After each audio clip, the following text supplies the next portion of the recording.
vamos a conectar con el cable coaxil con la República de Córdoba, con el amigo periodista Lea Ross del portal La Luna con Gatillo, lalunacongatillo.com. Siempre recomendamos. Lea, ¿me escuchás? ¿Cómo te va?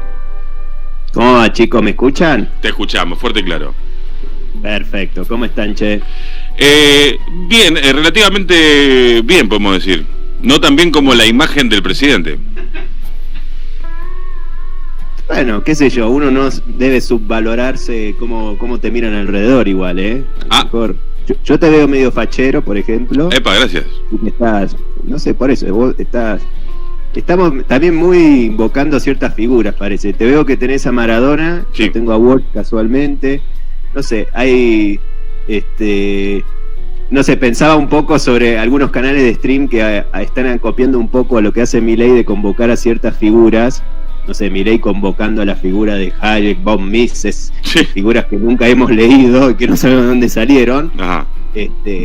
No sé, hay un canal de stream que invocan a Rosa Luxemburgo, por ejemplo.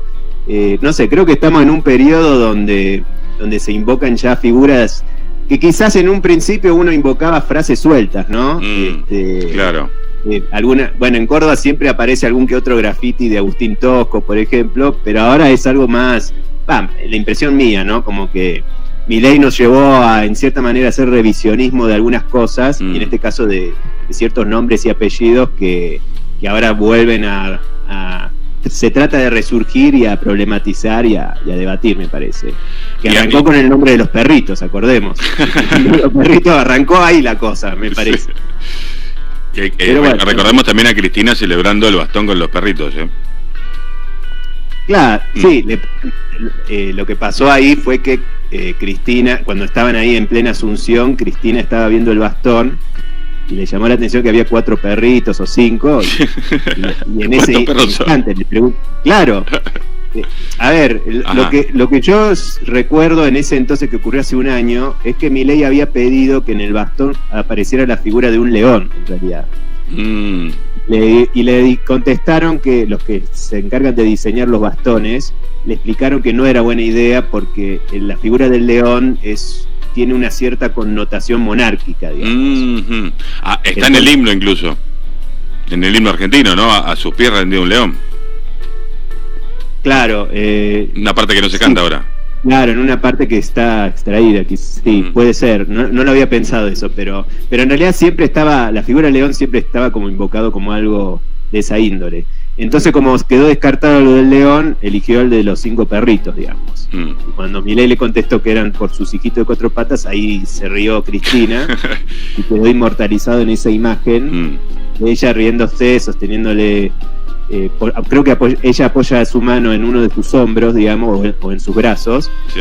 Y bueno, esa imagen que acabamos de trasladar, de alguna manera, hablando de este tema de las imágenes y la figura, se vuelve a invocar en este contexto bastante particular, que justo escuchaba a Diego Genut ayer en su programa de radio, que dijo que lo insólito que estamos viviendo hoy en día es que en él ahora tenemos a un Milei que tiene más sintonía con Cristina que con Macri. Bueno, esa es quizás la situación insólita que estamos teniendo, obviamente que tiene que ver sobre el intento de los dos por armar el mapa político argentino de cara a las legislativas, que quede polarizado entre estos dos, que implicará seguir fagocitando de alguna manera o corrosionando lo que ha sido la experiencia de Juntos por el Cambio. Entonces retornar nuevamente a una polarización, y que implica hoy en día la gran discusión de qué está pasando en el Congreso, ¿no? Que tiene que ver sobre lo de la ficha limpia, lo de acordar los jueces de la Corte Suprema, que una cosa tiene que ver con la otra, que bueno, es de público conocimiento cuál sería cómo funcionan esos acuerdos. Creo que Cristina ya en una entrevista que no sé si ya se publicará, ya anunció que considera que es una estupidez decir que hay un pacto entre Milei y el kirchnerismo, pero bueno, viendo cómo se está moviendo el Congreso, hay algo de eso también, digamos. Hay algo de eso, ¿no? Y vamos a ver también efectivamente qué pasa con el tema de la Corte Suprema, porque si entra prolijamente el hijo, tiene que haber un acuerdo con el peronismo, sí o sí. Claro, ahí tenemos, por ejemplo, que se va a jubilar uno de los jueces, el juez Maqueda, que era de acá de Córdoba. ¿Por qué Maqueda, viejo? Sos joven todavía. Y bueno, ahí pero hasta hace 20 años nada más, che. 20 años. ¿Cómo pasa el tiempo? Y el tema que, bueno, tenés la propuesta de estos dos jueces, Ariel Lijo y García Mansilla. Es muy curioso cómo las lecturas que, en general, los medios más conservadores, llamémosle desde conservadores o liberales, sea Clarín, La Nación, están siendo muy críticos con Milei, con la postura del Lijo, en contraposición a la propuesta que sea García Mansilla. Aunque en realidad yo creo que García Mansilla es un candidato. Vos si googleás vas a ver que lo que más se le critica a García Mansilla es el hecho de tener una postura apresurada en contra del aborto legal, lo cual se interpreta que estaría ahí para tener eso. Pero hay algo más en eso que tiene que ver con que es un abogado que ha dirigido cámaras empresariales del rubro de los hidrocarburíferos. Ajá. Lo cual, cuando uno lee, por ejemplo, la ley de bases, o como yo lo digo yo, la ley Bondi Zombie, cuando se enfoca en los temas de energía, hidrocarburos y todo eso, lo que permite la ley de bases es que las tarifas queden dolarizadas. Y eso puede generar discusiones de índole judicial, por ejemplo, como pasó en la época de Macri, cuando se lanzaron los tarifazos de luz y gas. Se hicieron audiencias, exposiciones, etcétera. El que siempre dio la cara en nombre de los empresarios hidrocarburíferos fue este señor, García Mansilla. Lo cual se interpretaría que si la Corte Suprema nueva, suponiendo que esté García Mansilla, recibe un expediente, un caso a analizar sobre estos temas, se supone que García Mansilla debería no participar del debate, de la resolución, porque ya interpreta que ya se tiene una postura tomada por haber dirigido unas cámaras empresariales. García Mansilla, una cosa, no es empresario, es abogado, digamos, nunca en su vida hizo un agujero en un piso, por ejemplo, pero bueno, el pronóstico daba eso, pero la realidad es que, bueno, uno interpreta que la existencia de esta propuesta de García Mansilla, tan alabado por la prensa hegemónica, tiene que ver con eso, con facilitar el crecimiento de las tarifas de luz y gas, que todavía quedan cortas, aunque no lo crean, digamos. O sea, que no le guste el aborto, lo de menos. No, también es importante. O sea, evidentemente, si están esos dos temas que le interesa a muchos sectores de la Libertad Avanza, está claramente es un candidato ideal para ellos. Pero bueno, por eso digo, lo del tema del rol energético, que la energía es un tema prominente en este año que hemos padecido, donde las energéticas están muy chochas con Milei. Entonces es un candidato bastante notable del establishment, incluso del conservadurismo por este tema del aborto. Y el tema de Ariel Lijo, como se sabe, tiene una cierta sintonía con algunos sectores del PJ, a tal punto que, por ejemplo, vos tenés otro medio conservador, pero a favor de Ariel Lijo, que es Infobae. Infobae ha publicado notas a favor de Ariel Lijo, en contraposición, por ejemplo, a Carlos Pagni, que se la pasa hablando de Ariel Lijo. Sí. Entonces, bueno, ahí genera un gran dilema, digamos, porque esto que uno puede decir, pero estamos hablando de la política muy de arriba, qué sé yo. Ojo, porque los temas de la política de arriba tienen un ducto, que son, por ejemplo, los canales de streaming, los influencers, que después lo traen abajo a la calle, y vos tenés a sectores del cristianismo que hablaban de lawfare. Sí. Y ahora resulta que se están fumando esta noticia de que se va a bancar a Ariel Lijo, que fue el tipo que, entre otras cosas, por ejemplo, ordenó la detención de Amado Vudú, que quedó inmortalizado en esa imagen donde Vudú fue arrestado en su casa, en pijamas, esposado, y siendo filmado por la policía judicial, que inmediatamente esos registros se lo dieron a los medios de comunicación. Bueno, más allá de lo que pensemos del caso Vudú, que era el caso Chicón, etcétera, periodistas que odian a Cristina reconocen que eso fue una abominación, digamos, tratar así a una persona detenida. Y eso lo ordenó el juez Ariel Lijo, y ahora resulta que ahora el cristianismo habla. Entonces, bueno, hablar de cristianismo tiene ese dilema.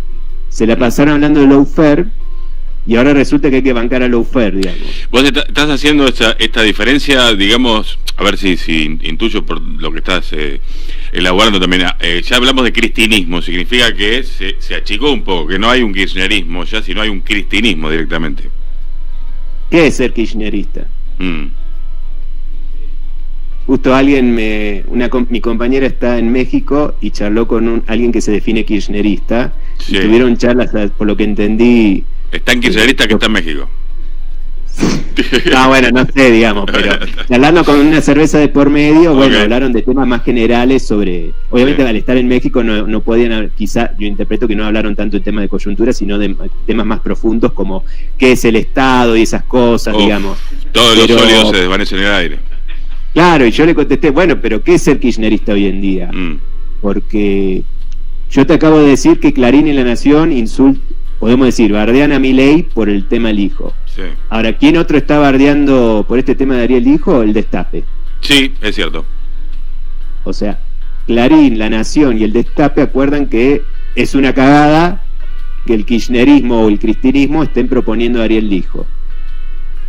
Bueno, entonces uno se pregunta qué es ser kirchnerista hoy en día.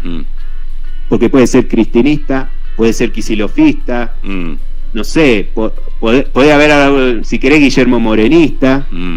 Que también habla de la... Ok, ¿cómo? Pero si, habla de la década ganada y claramente la presidencia fue de Néstor Kirchner y de Cristina Kirchner en esa década ganada que habla Moreno. Así que sería de alguna manera también kirchnerista, aunque él diga que no. Claro, Moreno aclararía. En realidad, para mí, la década ganada, según Moreno, sí, es que arrancó en el 2002 con Duhalde. Sí. En el sentido que Duhalde se la jugó a hacer la devaluación, sí, que en realidad es una devaluación que él banca, Moreno, porque en paralelo se tomaron políticas para apaciguar la pérdida del poder adquisitivo. En el medio tenés la masacre de Avellaneda, ajá, que eso se saltea Moreno, y si no lo saltea, seguro que tendrá una teoría bastante infumable, o cómo lee el asesinato de Maxi Darío, sí, pero más allá de eso, él dice que la década ganada termina cuando Kicillof, o un poco antes, cuando Kicillof hace una devaluación sin resolver, sí, como la recuperación del poder adquisitivo. De hecho, considera a Kicillof como opositor al gobierno, a pesar de que era ministro de Economía de ese entonces. Entonces, bueno, queda esa discusión, ¿qué es ser kirchnerista hoy en día? Pero bueno, en definitiva, Cristina, lo que es el acuerdo fantasmal, si se quiere, entre Milei y Cristina, evidentemente tiene que ver con que ambos se disputen en la provincia de Buenos Aires, digamos.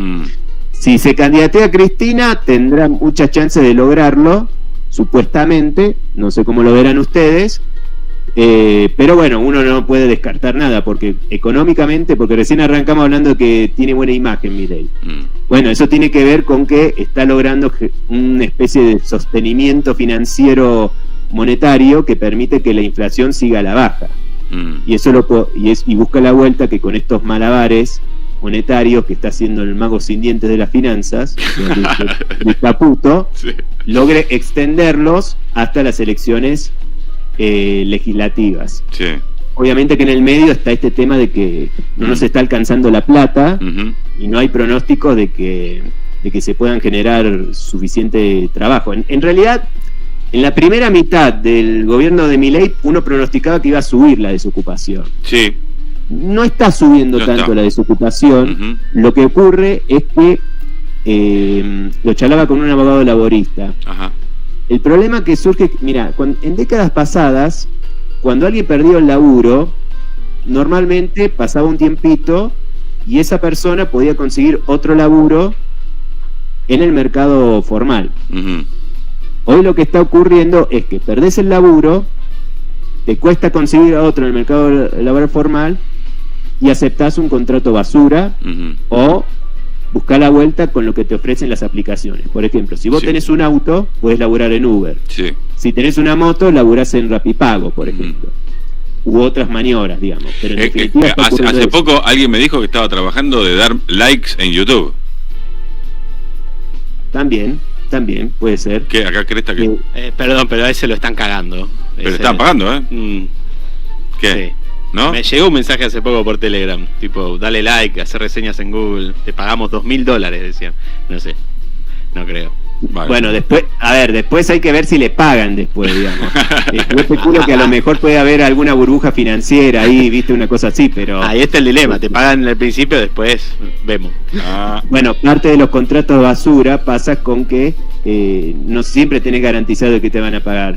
No sé, a mí hay gente que me debe plata por hacer laburos, viste, en materia de comunicación. Todavía estoy esperando que me lo deposite.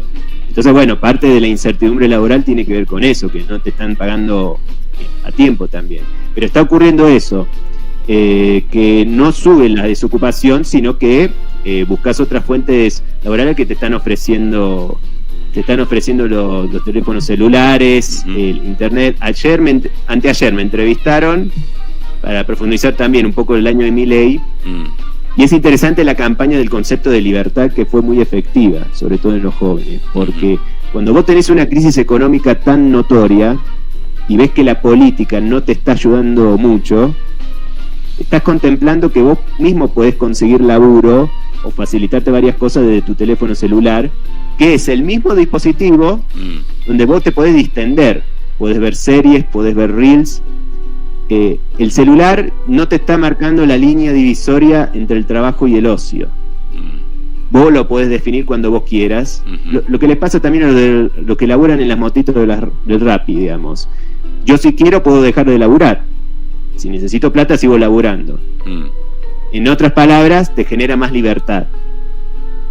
Es decir, la tecnología, todo lo que ha sido este paradigma, si se quiere, Silicon Valley, ha llevado a que la libertad no nos está garantizando las tecnologías. Yo con el celular puedo ganar plata de algún modo y distenderme. Como dicen hoy en día, tenés timba, paja, timba, paja, timba, paja. Todo eso es lo que te está ofreciendo las tecnologías y no te lo está dando la política. Es en ese contexto en donde también hay que entender cómo... Bueno, un poco de paja hay en la interna peronista, ponele. ¿Cómo? Un poco de paja hay en la interna peronista. Bueno, no sé si lo hablé en esta radio, pero quizás yo a lo lejos, estando en Córdoba, puedo entender... Vos estás en Córdoba, claro. Yo quizás desde lejos puedo entender esa disputa. Digo desde Córdoba porque en realidad es una disputa del PJ que viven sobre todo en la provincia de Buenos Aires y qué sé yo. En el AMBA. Pero, o sea, también hay figuras provinciales, pero lo que pasa es que, bueno, ustedes saben que el peronismo cordobés se aleja de esas discusiones, pero en parte tiene que ver con el hecho en que el peronismo no tiene en claro quién es el trabajador que está interpelando. Que es un poco lo que profundiza Ofelia Fernández en un documental que hizo hace poco, digamos. El capitalismo actual ha llevado a una heterogeneidad de realidades laborales que es muy difícil, que la discusión pasa por plantearnos cuál es la síntesis de todo eso, digamos.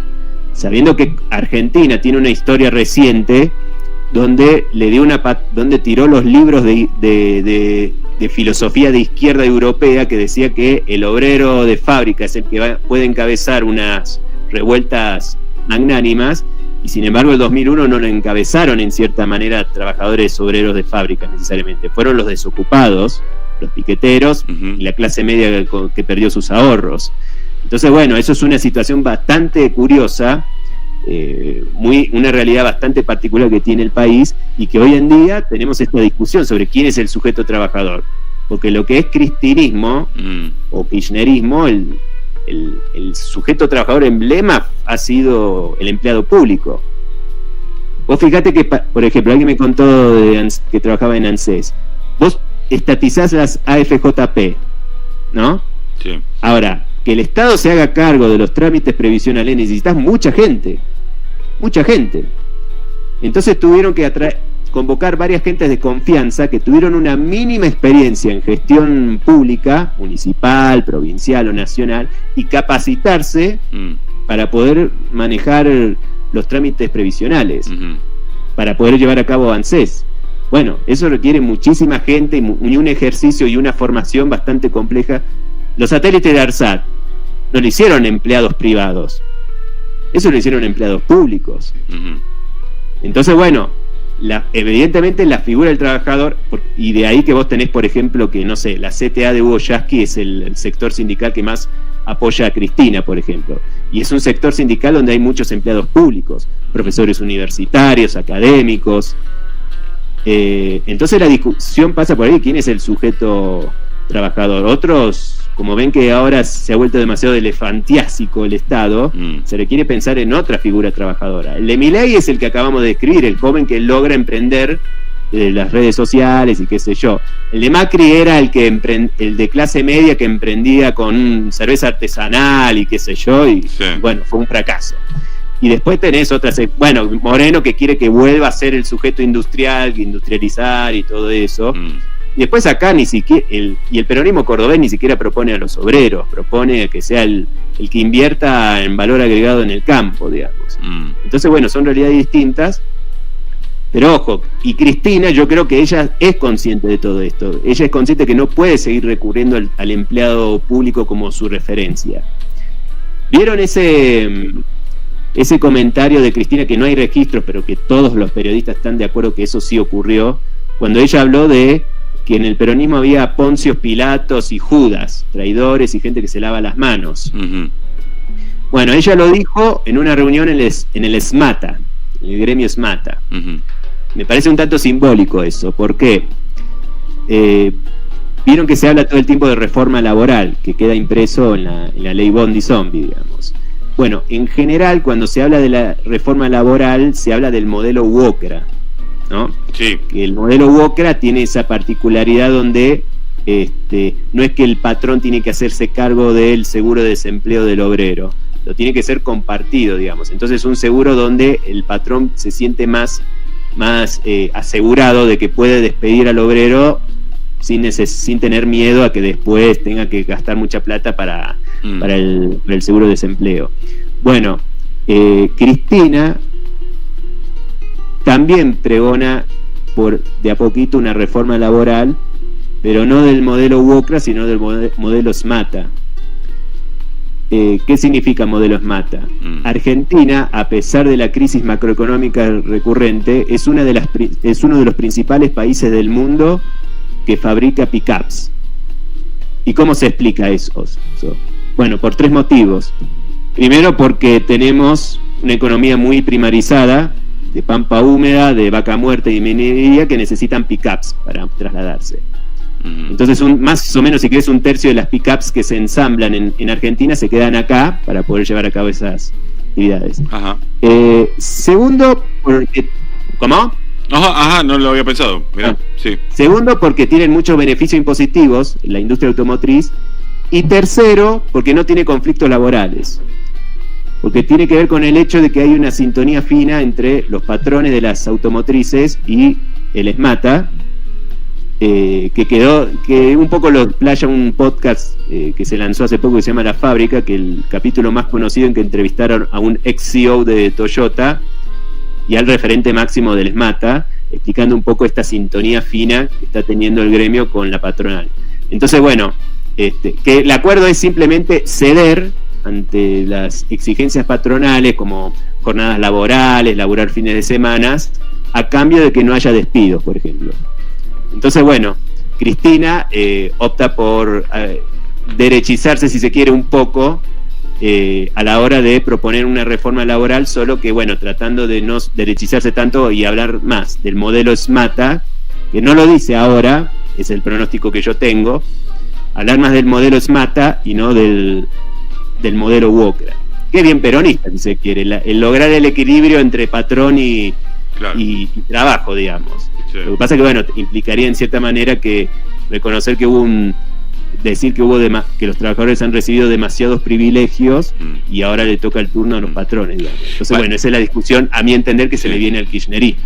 Volviendo a Cristina, por lo que estás contando también, pareciera que discursivamente Milei la corrió a Cristina, ¿no? Porque está dando cada posteo que hace o declaración que da, tiene que ver con pensamientos por ahí más asociados a no tanto a la izquierda o kirchnerismo, peronismo, lo que ella representaba, sino un poquito más venida hacia la derecha. Como que le corrió un poco los límites Milei a Cristina, me pareciera. Sí, igual porque no puede decir siempre pensó eso y no, decía otras cosas. Sí, a ver, Cristina está de a poco teniendo su cierta centralidad, Sí. después de lo de la segunda condena por la causa de vialidad, o por el hecho en que cada vez que ella habla de la situación del PJ es noticia. En todo este año Milei es el que ha sido el principal enfoque, lo cual, bueno, para tener presente, el matrimonio Kirchner fue el que centralizó la discusión política a nivel nacional en las 2 primeras décadas del presente siglo. Ahora eso se trasladó a los hermanos Milei, que cada vez que Milei dice algo ya es noticia en toda esta semana, incluso a nivel internacional. Es una figura prominente a nivel mundial, Milei, digamos. La verdad que sí. Y ahora, entonces, bueno, Cristina de a poco viene creciendo, lo cual, bueno, para algunos genera todo un tema, el hecho de que tenga que ser nuevamente Cristina el que tenga que ser el contrapeso de Milei, no se genere una nueva generación opositora, digamos. Sí. Ahora, pero ¿no se genera o es como dijo el Pepe Mujica, la vieja Kirchner no suelta el pastel? Bueno, él tampoco suelta el pastel, está enfermo con 90 pirulos y puso un presidente y sigue ahí, Pepe. Vos no soltaste ningún pastel tampoco. No, bueno, pero, a ver, yo creo que hay el pejotismo, me parece que tiene ese tema de no tener una capacidad de formar cuadros, me parece. El kirchnerismo no surgió el kirchnerismo surgió por una crisis monumental en el país. O sea, apareció de una galera en donde vos tenías a un peronismo dispersado entre Menem, Kirchner, Rodríguez Sá, y el primer balotaje en la historia que iba a ocurrir iban a ser 2 peronistas, por ejemplo, Menem y Kirchner. Y bueno, en todo este tiempo, y esto pasa en las provincias, ¿no? Vemos esto, digamos, hay una dificultad de formar cuadros, incluyendo en Córdoba. A ver, el actual gobernador que tenemos, Martín Charllora, es el tercer gobernador del presente siglo, aunque de Córdoba. Y si lo tengo que decir, en toda la democracia es el quinto. Solo tuvimos 5 gobernadores en Córdoba en toda la democracia. En 40 años. Claro, en los 80-90 eran 2 radicales. Entonces, bueno, uno también puede pensar que el radicalismo también tiene una crisis. Entonces, una crisis de los 2 aparatos principales que han manejado la política del siglo XX, que no han tenido capacidad de formar, están teniendo una incapacidad de formar cuadros enorme, digamos. Habrá que discutir por qué, digamos. Y bueno, de esa crisis emerge una tercera alternativa que emergió de la nada, que es Javier Milei, que encima es una figura que no le gusta el rosqueo político, y que su ambición no es quedarse eternamente. Hay una discusión que si quiere ejercer una monarquía o algo así, Milei. Yo no lo creo, él no quiere vivir como presidente. Él quiere durar 1 o 2 mandatos y después irse a vivir en un campo con su perrito de 4 hijos y vivir como un influencer mundial. Para él somos liliputenses, Milei. Su ambición es otra cosa. Es dar conferencias en el mundo para pregonar la salvación de Occidente y esas cosas. Bueno, nuevamente se habla este tema de la invocación de los grandes peligros de Occidente. Antes era el socialismo, invocando a Naomi Klein, que popularizó el concepto de doctrina de shock. Estados Unidos dispone a hacer duras respuestas con tal de evitar la difusión del socialismo, que después pasó al islamismo, que algo de eso se está viviendo hoy en día con la crisis de Medio Oriente, digamos, de Israel. Bueno, hoy en día tenés Siria, Israel, Palestina, situaciones que para Milei es algo que considera que eso es un peligro para Occidente. Entonces, bueno, su ambición para él pasa por ese lado. Mencionaste antes, Lea, del tema de que por ahí a Milei no le gusta tanto la política. Para no gustarle la política, hay que decir que parte del supuesto éxito o buena imagen que está teniendo en este momento, le está saliendo bastante bien la política, ¿o no? Está acordando, está haciendo cositas que parecía que no, pero están rosqueando y cerrando por atrás todo. Bueno, salta la ficha de qué manera se hace también hoy con esto de que detuvieron en Paraguay a Cuader con $200.000, que fue un senador que dio el voto clave para aprobar la ley base. Digo, no sé de qué manera está ejerciendo esa rosca política por atrás, o sí, es evidente esto, pero está jugando, se está metiendo, no sé si él, la hermana o quién, pero de alguna manera están saliendo varias cosas. Está bien, vos tenés dos periodos de este año, desde el punto de vista político. Ajá. Primero, la idea de no diálogo, llamémosle, que le implicó como consecuencia el papelón de no haber logrado la aprobación de la ley bases, por ejemplo, Sí. de volver la comisión, y que sus propios diputados no sabían que volverla atrás implicaba tener que volver a discutir todos los artículos que se habían aprobado. Ujú. O sea, un papelón tremendo que implicó, entre otras cosas, el ascenso del más pragmático de todos, que es Guillermo Francos, Ajá. como superministro. Sí.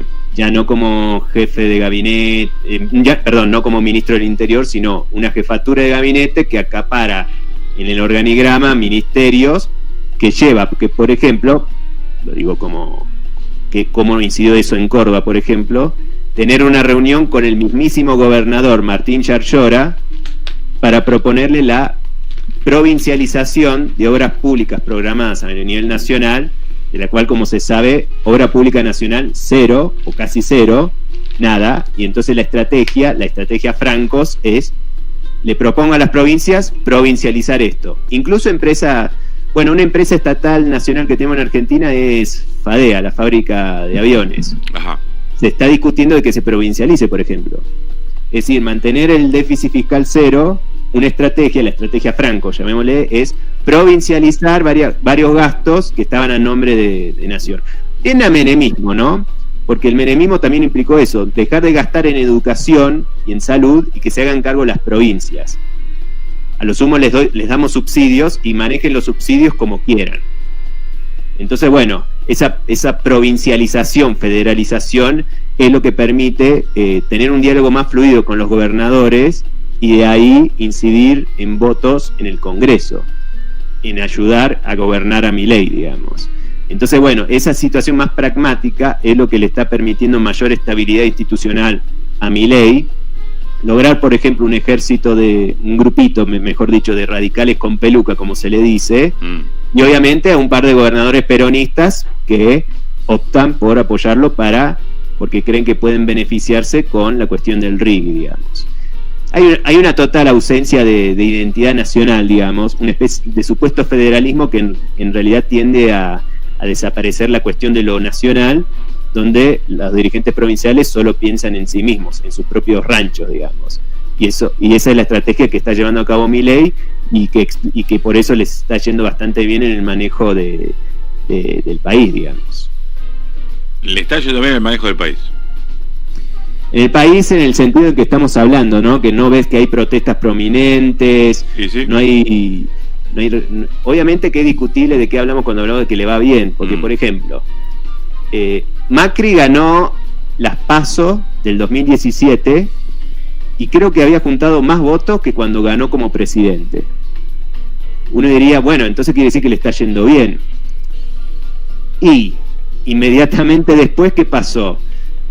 Terminó a los piedrazos en las calles por la reforma jubilatoria que lo presentó al toque al Congreso, y después se le fueron todos los dólares y generó una crisis, inició una recesión económica tremenda en el 2018 que tuvo que recurrir al Fondo Monetario Internacional, que yo me acuerdo que cuando él lo anunció en un video de Murundanga de 1 minuto y medio más o menos, toda la sociedad argentina quedó como, ¡ay, volvimos al fondo!, digamos.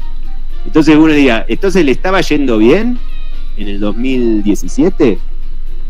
Bueno, implica en cierta manera preguntarnos qué va a pasar en el mañana para poder ser más precisos de qué quiere decir cuando decimos que a un gobierno le va bien. Y esa es la pregunta que estamos teniendo. ¿Está yendo bien? Gente de la política acá de Conurbano, más de uno me dijo la frase, tienen el 2025 abrochado, en el sentido económico, que va a ser parecido a estos meses. Lo cual es muchísimo. Es que sí, lo que pasa es que depende, lo que pasa es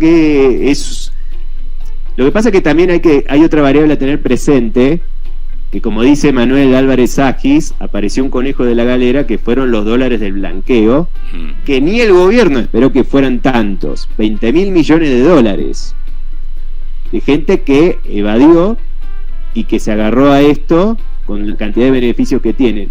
Es secreto fiscal, no sabemos quiénes son, pero yo sí conozco a uno. Los dueños de los helados Grido. Mirá, libertarios ellos, cordobeses libertarios. Sí. Y yo como sé, yo como lo sé, si eso es secreto fiscal. No sé. Yo lo sé porque resulta que Pajarito. durante 10 años hubo una causa judicial contra los dueños de los helados Gridos precisamente por evasión fiscal. Pero. Perdieron, recibieron la condena, tuvieron que dialogar con los jueces y explicar que pueden compensarlo con un monto de dinero destinado a ayuda social. Tipo, no sé, construir biblioteca, qué sé yo. Sí. Y la justicia se lo aceptó esa propuesta. ¿Qué pasó después que se aprobó la ley Bases? Los abogados de Grido se presentaron al tribunal y dijeron, momento, se aprobó la ley Bases y el blanqueo. Después se dijeron, ¿y eso qué tiene que ver? Y como la justicia argentina dice que se debe recibir la pena más benigna, en cierta manera el blanqueo funciona como un perdón. Con lo cual, mis clientes no deberían poner un solo peso de ayuda social. Los jueces, una cámara lo analizó e interpretó que sí, que era correcto. Y quedó estampado en una resolución donde explican que los dueños de los helados Gridos, como se dividieron al blanqueo de Macri, de Milei, no tienen que poner los pesos porque se considera que esa es la condena más benigna. Y eso quedó estampado en un fallo judicial, y de ahí que sabemos que entre los evasores que se dividieron al blanqueo están los dueños de Grido y que ellos están chochos de no poner un peso para ayudar a un barrio, por ejemplo. Entonces, bueno, ese es el dinero que está ayudando que ayudó a Milei a sostener un poco, porque al principio la inflación bajó porque no había consumo, ¿no? Se bajó, esa fue la primera etapa. La inflación fue abrupta, no te alcanzaba la plata, y entonces como no había mucho consumo, empezó a bajar los bienes, la adquisición de bienes. Y la segunda etapa, para mantener esa baja de inflación, lo que se hizo fue una maniobra financiera, que los dólares que ingresaban, no solo del blanqueo, sino también de los ojeros, de lo poco que liberaban, iban al mercado paralelo y bajan la cotización de los dólares paralelos. Hoy en día la brecha cambiaria está alrededor de solamente el 10%, cuando estaba como el doble hace un año. Sí.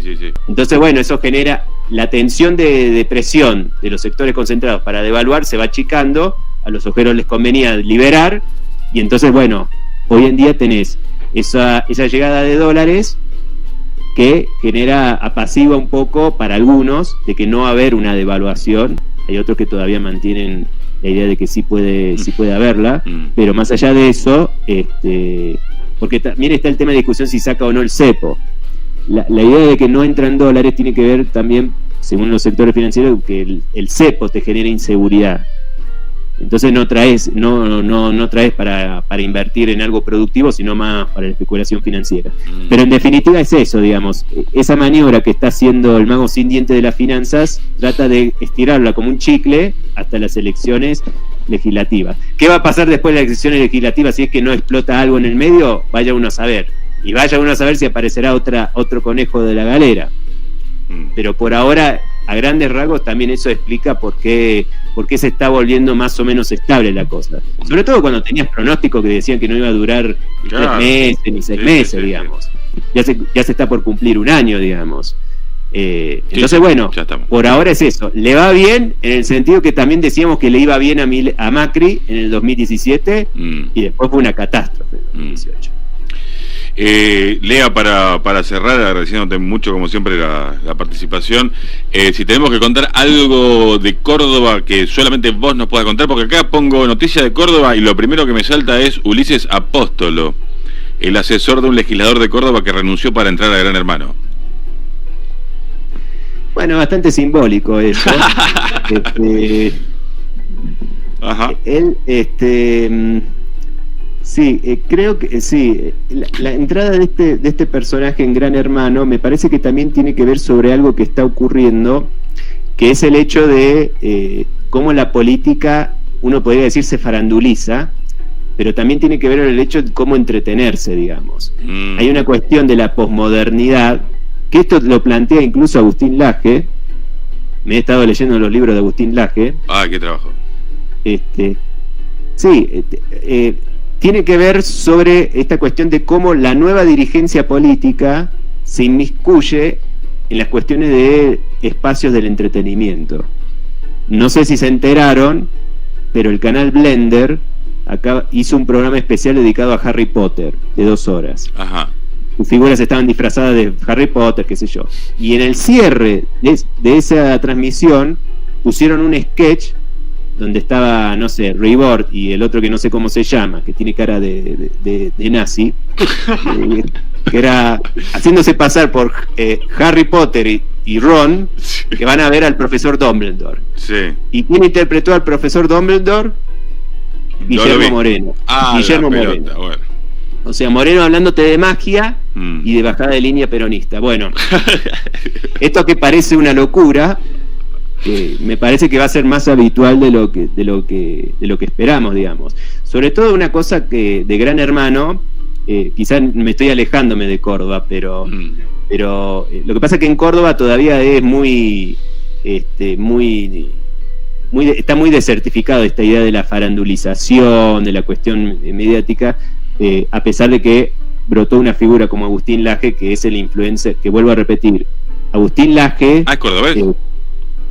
Sí, Agustín Laje se crió en el barrio Argüello, al noroeste de la ciudad de Córdoba. Ajá. Él de chiquito tuvo una crianza maternal, tiene muchos recuerdos de su abuela, que fue el que le inculcó que leyera un poco sobre la otra versión de la historia de los años 70. Ajá. En este momento no está viviendo en Córdoba, está viviendo más en España, pero ha sido como se recibió se formó como politólogo en la Universidad Católica de Córdoba, y a pesar de que Buenos Aires concentra todo lo que es la cuestión multimediática de los canales de streaming, qué sé yo, su cuenta de YouTube ha sido el que más ha crecido en todo el país, digamos, si pensamos por lo menos por fuera de las cuentas institucionales. Ajá. Entonces es una figura prominente que, por eso, vuelvo a repetir, yo no descartaría que pueda ser candidato a presidente también.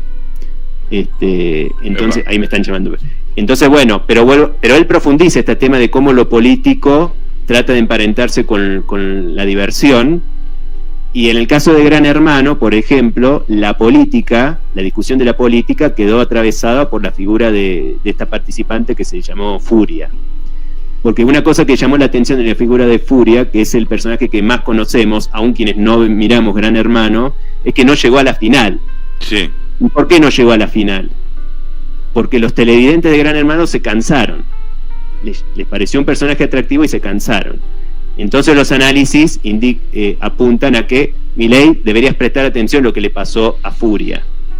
Porque la gente se cansa. No puedes estar haciéndote el divertido todo el tiempo, y más cuando sos gobierno. Entonces puede llegar a un momento en que la gente te dice, me cansaste. Entonces, bueno, esas son... El entretenimiento también te ofrece esas posibilidades de entender cómo funciona esto. Sí. Estoy viendo acá en YouTube Agustín Laje, su canal, 2.460.000 suscriptores tiene. Tal tremendo, cual. Tremendo. Es el que más ha crecido en todos estos años, según el relevamiento de un informe que hizo el portal El Gato y la Caja, que es de divulgación científica. Así que bueno, eso para tenerlo presente. De hecho, así como está Caputo, el mago sin diente de las finanzas, está el otro Caputo, el mago del Kremlin, como dice Carlos Pagni. Sí. La novela El mago del Kremlin es un asesor de Putin. Ajá. Pero que anteriormente era productor en la ficción, ¿no? Es productor de un reality show. Ajá. Es decir, pasa del entretenimiento a ser un asesor presidencial, digamos. Y bueno, Pani le dice el mago del Kremlin porque Caputo tiene tatuajes con referencias a la mafia rusa. Es decir, esta figura bastante curiosa del Santi Caputo, que dentro del triángulo de hierro vos tenés a Javier y Karina, que dicen que hay que dialogar con la casta, y Santi Caputo no está de acuerdo, que la nueva que estamos en un mundo nuevo donde los que van a encabezar la nueva política son los tuiteros. De ahí la fuerza del cielo encabezado por el Gordo Dan. Qué fuerte. Y Santi tampoco estaría, o sea, está de acuerdo con aniquilar al PRO, digamos. Obviamente, es una no pactar. Claro, reemplazar a Cristian Ritondo por el Gordo Dan. Bueno. tenemos para elegir. Veremos. Y en la vida hay que elegir. Lea, muchas gracias como siempre. Fuerza y abrazo grande a la Mona Jiménez, que anda pachucho. ¿Qué le pasa a la Mona? Bueno, la Mona siempre está, a veces está pachucho, a veces no, ya se le va a pasar. No es nada grave. Abrazo grande, hasta la próxima. Las fuerzas del cielo lo van a acompañar. Gracias. Hasta luego. Lea Ross desde Córdoba, ahí lo tenemos hablando de todo un poco extendidamente en el comienzo de este magazine tras el fin del mundo. La Luna con Gatillo, de su portal lalunacongatillo.com, lo recomendamos siempre, no solo para hacer cosas Córdoba, sino en general de la política. Vos le tirás algo parecido a una pelota y hace jueguito. Si le tirás un poco de la lengua, es rusólogo.